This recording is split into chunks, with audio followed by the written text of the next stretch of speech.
Dave, it's been quite a journey, man. We've sat at this table a few times designing and redesigning. And What, 2 years? It's been almost about 2 years, man. Yeah. And I gotta say, I thank you for your patience and your conscientiousness to tell me everything I needed to know every step of the way, keep me informed. Bet you never thought we'd make it here, did you? There were times were beginning to there wonder, were huh? times I was really beginning to wonder. Yeah. So it's exciting to finally be here today. You're absolutely gonna love it. I So. can't wait.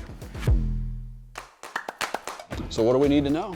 Well, the first thing I'm going to ask for is your payment. Oh yeah, you might want that. I'm going to give you that. Yeah, I might. And do you want? I don't know if I want to let go of Now that. you can keep this, but that means I get to keep the car. Yeah, so- it's a fair trade. Okay. I've got your car tucked away in the back. So I'll get you guys walk back around, and then I'll go around the other side, and then we'll do the big unveiling back there. Awesome.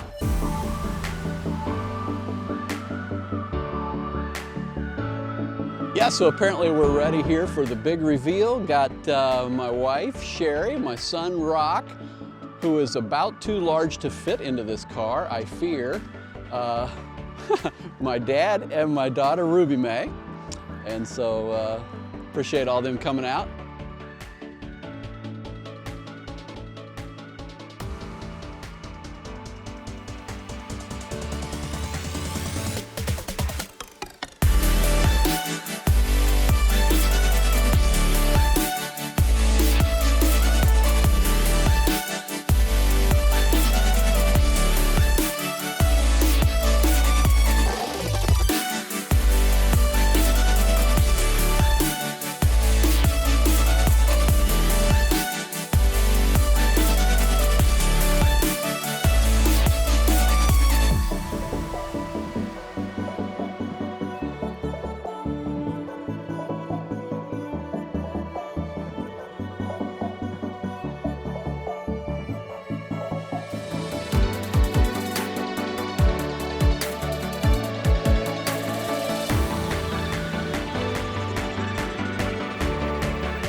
Thanks again for watching. Feel free to subscribe, share, like, comment. We'd welcome it all.